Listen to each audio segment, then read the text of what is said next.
One weird phenomenon I've noticed in life is that the person who moves slower tends to have all the power.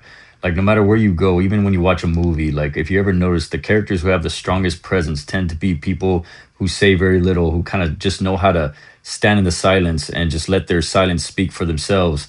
And it's weird, like, even if you go and you watch, like, people who are great leaders in life, they tend to be more slower, moving at a slower pace. They don't rush. They don't try to hurry up and say things. They tend to move slower because deep down they understand that slowness commands power and it commands presence.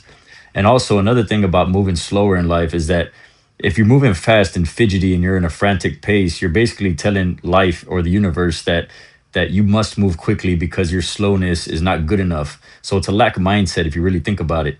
And when you're moving slow, it's more of a power mindset because you're operating from your own pace.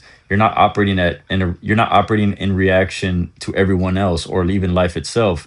So it's always good to understand that. And another thing is when you move slower, your body also responds differently to you. When your body, because your body's constantly monitoring your feelings and how you feel. It's monitoring your actions. It's monitoring everything you do, whether it's what you're thinking, what you're saying. But in the aspect of actions, when you move slower, you're telling your body that everything's fine, so you'll feel calmer as a result.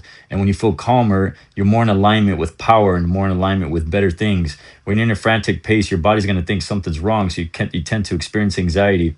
That's another thing, is that when you feel anxiety or fear, if you just tell yourself to slow down and move at the pace of your feelings and not the pace of what's going on around you, then your body will start to calm down and anxiety will tend to go away after a while if you can maintain it.